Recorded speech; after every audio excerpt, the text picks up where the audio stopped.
আমরা বর্তমান সরকার কেন্দ্রীয় সরকারের সাগরমালার কিন্তু যুক্ত হয়েছি। আমরা কোস্টাল বেল্টে প্রচুর কাজ করব, সাগরমালা কিন্তু সেই কাজ করার সুযোগ রয়েছে।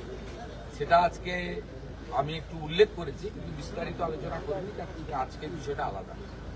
আমি এখান থেকে সরকারের পক্ষ থেকে আবারও বলি, মৃত্যুর ক্ষতিপূরণ অর্থ দিয়ে হয় না, 5 লাখ করে টাকা দিয়েছে। উপযুক্ত পরিবারগুলো যারা আছে তাদেরকে আমরা পুলিশকে বলেছি হোমগার্ডে অথবা সিভিক ভলেন্টিয়ার্সে একটা করে কাজের ব্যবস্থা করে দিতে হবে, কারণ তাদের বাড়ির লোকেরা চায় না কেউ সমুদ্রে যাক। স্বাভাবিক একটা শক্ত কাজ করছে, তা আমরা এমনি ফিশারম্যানদেরকেও আমাদের প্রোটেকশন দিতে হবে। এরকম ঘটনা আমাকে পুনরুদ্ধার করেছিলেন, প্রতি বছরই বলে সরকার কোনো ভূমিকা পালন করে না। প্রথমবার সরকার কিছুটা কেন অনেকটাই, তাদের কথা আমার কথা না। আমি মনে করি এটা আমাদের দায়িত্ব, আমরা একটা করছি। আর এখান থেকে ভার্চুয়ালি আমরা শ্যামপুর, চাকদা এবং কল্যাণী, সেখানেও যারা ক্ষতিগ্রস্ত পরিবার তাদের এত ওখানকার ভিডিও এবং এমএলএরা ছিলেন, চেক প্রদান করেছি, তাদেরও পাশে আমরা থাকবো। কিন্তু আমরা কাজ দিতে পারবো না, যেহেতু পশ্চিমবঙ্গের নাগরিক নয়। উড়িষ্যার যে 3 জন মৎস্যজীবী মারা গেছে তাদেরকেও আমরা অর্থ সাহায্য করবেন দিয়ে বলে দিচ্ছি। তিনি আমাদের সচিবালয় যোগাযোগ করে তাদেরকেও আমরা সমপরিমাণ অর্থ দেব। ইনারা বিমা সহ অনেকগুলো বিষয়ে ফিশারম্যান অর্গানাইজেশন তারা উদ্যোগ গ্রহণ করছেন। আমরা কন্ট্রোল রুম এবং আধুনিক দূরভাষ ব্যবস্থার মধ্য দিয়ে আবহাওয়া খারাপ থাকলে তাদের কীভাবে ফিরিয়ে আনা যায় আগে জানিয়ে দিতে পারি, অথবা কেউ বিপদে পড়লে দ্রুততার সঙ্গে কি করা যায় সেটা দেখা। কোস্টাল থানাগুলো তৈরি হয়েছে, কিন্তু না আছে লোকজন, না আছে পুলিশের আধুনিক বোট সরঞ্জাম ইত্যাদি। কিছু দক্ষ পুলিশ, কোস্টাল পুলিশ আমরা দেব, এবং ডিজাস্টার ম্যানেজমেন্টকে বলা হয়েছে যে তারাও একটা টিম তৈরি করবে। তারা আধুনিক মানের দ্রুত উদ্ধার কার্যের জন্য বোট বা ইত্যাদি। অন্য রাজ্যগুলো এই বিষয়ে অনেক অ্যাডভান্স, আমরা অনেক পিছিয়ে আছি।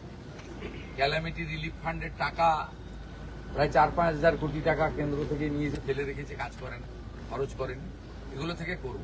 এর আগে জানেন তারাতলা ইনসিডেন্টের পরে স্টেট ডিজাস্টার রেসপন্স ফোর্স এটাকে আমরা তৈরি করছি, যেটাতে কলকাতাতে একটা টিম থাকবে, বড় টিম, পাহাড়ে থাকবে, সুন্দরবনে থাকবে। আমি এই ডিজাস্টার ম্যানেজমেন্টের আমার হাতে ওই দপ্তরটাও আছে, মুখ্যমন্ত্রী ছাড়াও। আমি প্রিন্সিপাল সেক্রেটারি রাজেশ সিনহাকে এবং ডাইরেক্টর ডিজি যিনি আছেন সঞ্জয় সিং, আমি কালকে নির্দেশ দিয়ে দেবো দীঘার জন্য একটা 50 জনের টিম তৈরি করার জন্য, যাতে আধুনিক সরঞ্জাম নিয়ে দীঘা সম্পর্ক এই মোহনাতে তারা থাকে। তার ফলে আমাদের একদম ধরে নিন আপনি খেজুরির ওই আমাদের মোহনা যেটা হিজলি বা তালপাটি, ওই মোহনা থেকে শুরু করে একদম জয়পুর পর্যন্ত বিস্তীর্ণ এলাকায় একটা কুইক রেসপন্স টিম আমাদেরও তৈরি করা দরকার বলে মনে হয়েছে। এই কথাগুলি আলোচনা হয়েছে, চেকটা প্রদান করেছে। চোখের জল তাদের দেখা যায় না, তাদের বাড়ির যারা তরুণ ছেলেরা আছে তাদেরকে আশ্বস্ত করেছি যে অভিভাবক চলে গেছে, কিন্তু পশ্চিমবঙ্গ সরকার আপনাদের অভিভাবকত্ব দায়িত্বটা পালন করবে। অন্নপূর্ণা ভান্ডার বা আয়ুষ্মান প্রকল্প মতো যেগুলো রাজ্য সরকারের প্রকল্প আছে কেন্দ্রে, এগুলো কি পাবে তো? আয়ুষ্মান কেন পাবে?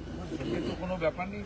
আমি যে পরিবারগুলো আছে তাদেরকে আমি পরামর্শ দিলাম যে যারা অকালে উইডো হয়ে গেলে, আমি বিডিও রামনগর ওয়ানকে বলেছি তাদেরকে অন্নপূর্ণা যোজনা দেখলাম যে পেয়েছেন একজন, আর একজন হয়তো পাননি।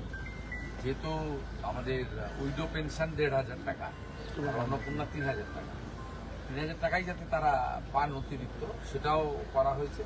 আর ওদের স্কলারশিপ 18 বছর পর্যন্ত মিশন বাৎসল্য, তাতেও যারা পড়াশোনা করছে 18 বছর পর্যন্ত তারা 4,000 টাকা করে স্কলারশিপ পাবে, সে ব্যবস্থা করা হবে। বাকি কাজ এলাকার এমএলএ চন্দ্রশেখর মন্ডল দেখবে।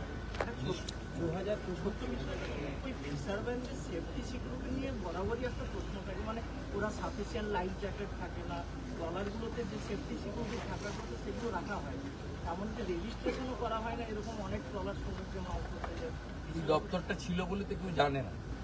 হিরণ্ময়বাবু যখন মন্ত্রী ছিল তখন জানতো না ফিশারি দপ্তর আছে। হিরণ্ময়বাবুরা চলে যাওয়ার পরে ফিশারি দপ্তর আছে বলে তো পশ্চিমবঙ্গের লোক জানতো না। তা আমরা ফিশারি দপ্তর আছে বলে এটা বোঝাবো। আর দেশে তো স্বাধীনতার পরে ফিশারি দপ্তরটাই ছিল না। নরেন্দ্র মোদীজি আসার পরে তিনি আলাদা করে এগ্রিকালচার দপ্তর থেকে বের করে ফিশারি দপ্তর করেছেন। মৎস্য সাথী, প্রধানমন্ত্রী মৎস্য সাথী প্রকল্প থেকে এবারে যে সাগরমালা ট্যুর গাইডলাইন এসছে, তাতে ফিশারম্যানদের কোস্টাল বেল্টে এত কাজ করা যাবে যেটা আগামী 1 বছরের মধ্যে আপনাদের চোখে পড়বে। অতএব আগের লোকেরা কখন ধান রোপণ করতে হয়, কখন ধান কাটতে হয়, তারা জানতোই না। একটা পাড়াতে তো 18 জন মন্ত্রী ছিল, 40টা দপ্তর ছিল। কালীঘাটের একটা পাড়াতেই তো সব মন্ত্রী ছিল। তারা জানবে কি করে ফিশারি কি, ফিশারম্যান কি, ট্রলার কি, ফিশিং কখন করতে হয়? না জানলে যা হয় তাই। আমরা জানি, কোস্টাল বেল্টের লোক, লোনা আবহাওয়ার লোক, আমরা সব জানি। মহানয় বেজিং না হওয়ার কারণে বহু ট্রলার প্রতি বছরই হ্যাঁ? বেজিং না হওয়ার কারণে যেখানে কেন্দ্রীয় সাহায্য ইরিগেশন মন্ত্রী আছেন, তিনি যতটা পারবেন করবেন। এর আগে শঙ্করপুরে অনাদিবাবু লজের ওই পোর্শন থেকে শুরু করে এই পর্যন্ত আমি মন্ত্রী ছিলাম ইরিগেশনের, আমি বানিয়ে দিয়েছিলাম। পরে এতদিন হয়ে গেছে, প্রতি বছরই বান আসে, থানাছাড়ির পোর্টাল আসে, বিভিন্ন সাইক্লোন, কখন জজ, কখন আমফান, কখন ইত্যাদি ইত্যাদি আসে। এটাতে ক্ষতিগ্রস্ত হয়েছে, সারানো হয়নি। ফিশারি মিনিস্টারকে বলেছি স্কিম তৈরি করুন, আপনার ডিপার্টমেন্টে টাকা থাকলে করে দিন, যদি অ্যাডিশনাল টাকা লাগে ফিনান্সে পাঠানো। আরেকটা